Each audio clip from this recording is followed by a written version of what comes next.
Olá, está começando o Boletim de Notícias. Eu sou Marília Cheche e te faço companhia a partir de agora. E a mudança das atividades físicas nas empresas mudou para o modelo home office, incentivado pelo momento da pandemia. Agora, quase 3 anos depois, é possível afirmar que a mudança trouxe benefícios para os funcionários, que se adaptaram e passaram a realizar remotamente os seus trabalhos. Uma pesquisa do Datafolha revelou que 24% dos brasileiros preferem o home office. O Everton trabalha no formato home office há 2 anos. Ou seja, ele não precisa sair de casa para atender os seus clientes. Dentro do próprio quarto, montou um escritório e é ali mesmo que realiza a sua jornada diária. E essa decisão de trabalhar em casa veio por conta da flexibilidade de horários, do conforto também, de poder fazer os seus próprios horários e flexibilizar essa rotina. E também cuidar mais da casa, dar mais atenção para as coisas da casa, sem precisar me desligar tanto do meu trabalho. Mas apesar do conforto, nem tudo é tão perfeito assim. A única parte que me incomoda um pouco é a questão de sentir um pouco dessa falta do contato humano.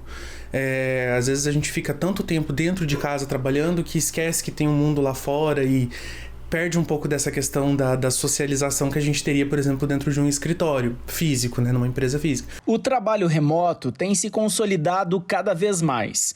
Uma pesquisa do Datafolha apontou que 24% dos brasileiros preferem o modelo home office. Antes da crise sanitária, apenas 7% das empresas brasileiras possuíam funcionários trabalhando de forma remota. Esse número saltou para 58% em 2021. Já 2022 fechou em 33% de pessoas que trabalham em casa. Para o gerente desta agência do trabalhador, muitas empresas hoje optam por contratar profissionais nessa modalidade, tanto aqui no Brasil quanto no exterior. A pandemia, ela antecipou talvez algumas situações, principalmente ligadas à tecnologia, que demorariam anos para atingir o mercado de trabalho, né? Ela forçou naquele momento as pessoas elas se adaptarem a essa questão em casa. E depois que passou a pandemia, as empresas conseguiram perceber que ela consegue baratear o teu custo e você ainda consegue ter um desempenho do colaborador na determinada função. A gente tem casos aqui de pessoas que, dessa forma, ela presta serviço hoje para empresas da Alemanha e ela tem uma remuneração maior sem mesmo sair daqui da nossa cidade. E esse reflexo já é sentido na prática, expandindo, inclusive, as oportunidades de faturamento. Antes, por exemplo, quando a gente precisava fazer uma reunião com um cliente de outro estado, a gente precisava se deslocar até ele. E é uma coisa que parece até meio óbvia, que a gente poderia fazer isso online, mas aqui antes as pessoas não se tocavam mesmo desse detalhe. Agora a gente pode atender clientes do Brasil todo de maneira online, à distância, e abrir um pouco as portas desse mercado. Eu acho que as empresas estão mais interessadas também nessa expansão que o home office traz. Eu já trabalhei para empresas de São Paulo, de Brasília, estando aqui em Toledo, no Paraná. Então, para nós no mercado de trabalho ajudou a expandir também essas oportunidades, e acredito que para as empresas também a questão de fechar negócios em outras regiões ou até fora do país também melhorou. Você já deve ter reparado que as embalagens dos medicamentos apresentam tarjas com cores diferentes. Mas você sabe o que cada uma delas significa? Veja agora na reportagem. Caixinhas cheias de cores, letrinhas, e não são enfeites. Cada tarja estampada nos rótulos dos remédios obedece a uma classificação importante para a saúde de quem usa. Quem decide as colorações de cada tipo de remédio é a Agência Nacional de Vigilância Sanitária, a Anvisa.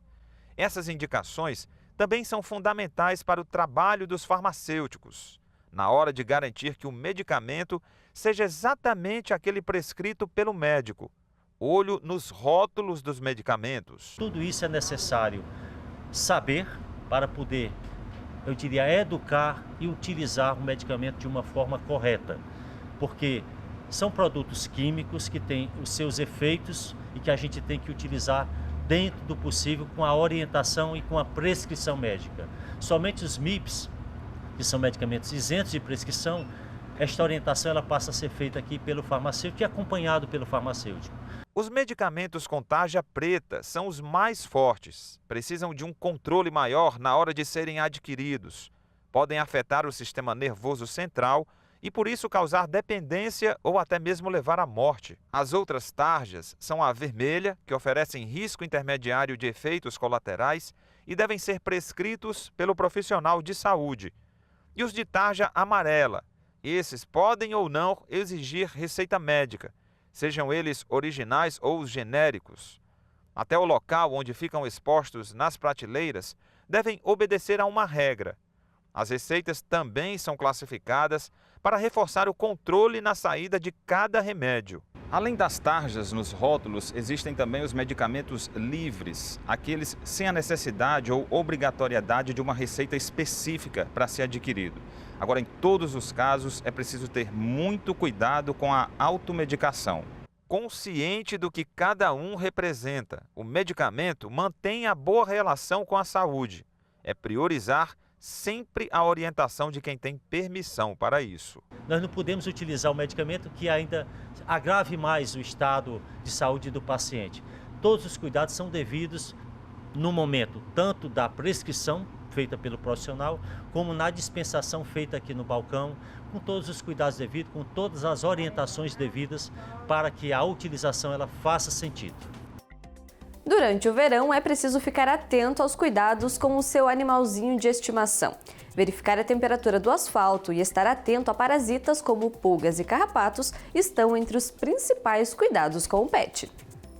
Assim como nós, seres humanos, os pets também sofrem com as altas temperaturas, abafamento e exposição ao sol. Especialistas sugerem uma rotina adaptada durante o verão. Os principais cuidados que você tem que ter com os animais são deixar água à vontade, água fresca e à vontade, evitar de passear após as 10 da manhã e antes das 16 horas, né? E quando for passear com o animalzinho, sempre cuidar com a temperatura do chão, porque eles podem queimar as patinhas e isso causa uma dor terrível neles. Então é importante você vai pensar em passear com o seu animalzinho, coloca a mão no chão ou no asfalto. Se você aguentar por 30 segundos, você pode passear com o animalzinho. Agora, se não aguentar queimar a sua mão, vai fazer uma queimadura nas patinhas deles. Isso é muito grave e é muito doloroso. Na época mais quente do ano, também é preciso redobrar os cuidados com insetos e parasitas. Agora, com temperaturas altas, a incidência de pulgas e carrapatos e mosquitos é muito grande. Então, tem que tomar cuidado com isso também, porque esses parasitas transmitem doença para os animais e para os humanos também. Então, todo cuidado é pouco. Manter o controle, qualquer dúvida, sempre falar com o médico veterinário. E além de todas essas dicas que vocês conferiram, vale também dar uma inovada. Por aqui, a cachorrada gosta mesmo ali, ó, é de se refrescar numa piscininha só para eles. A Mari trabalha como cuidadora de animais e os cãezinhos que se hospedam com ela recebem um tratamento todo especial. No verão é um pouco diferente, porque é bastante calor, então eu passo protetor solar neles, nos mais clarinhos, e faço enriquecimento ambiental com gelo, com sorvetinho, né, que refresca bastante eles. E também faço a piscininha, coloco a piscininha para eles se refrescarem, alguns gostam bastante, outros só dão uma bebidinha de água, mas eles gostam bastante.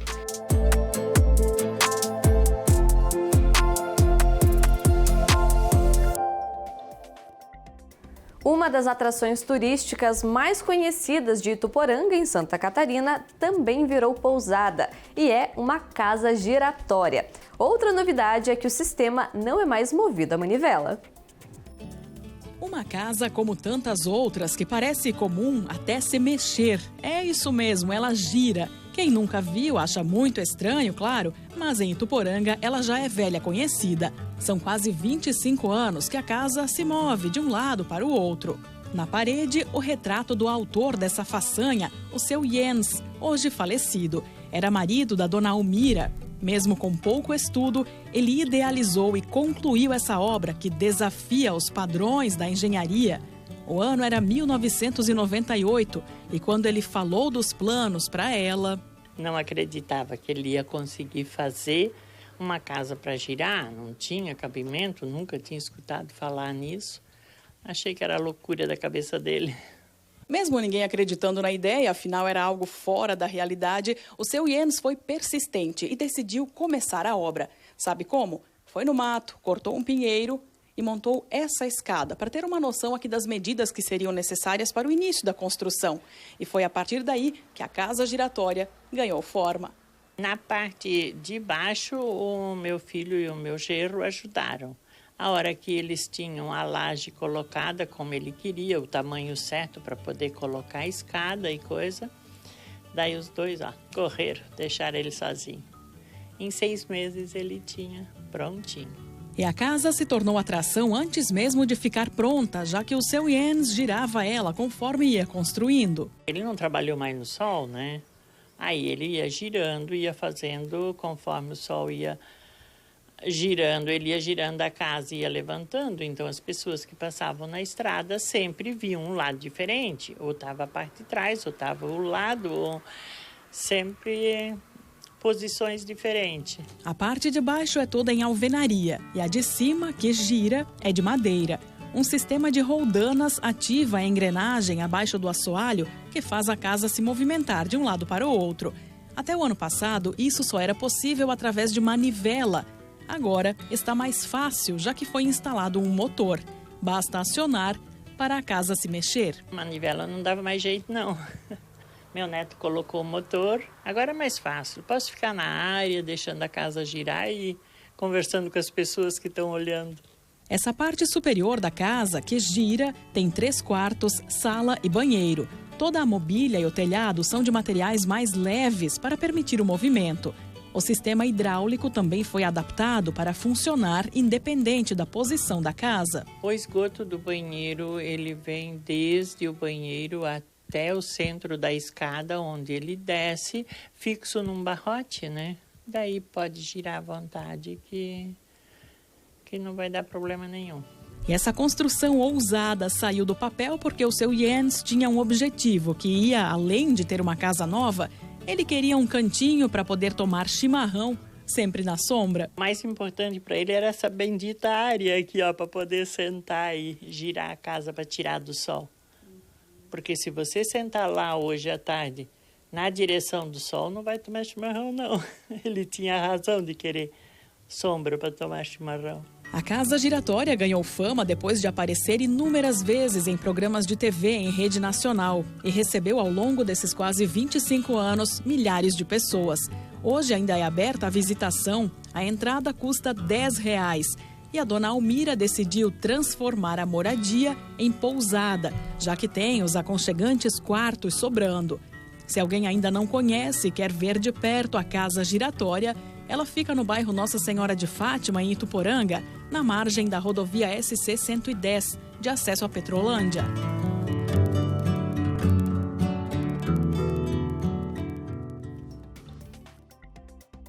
Está terminando o Boletim de Notícias. Obrigada pela sua companhia e até a próxima.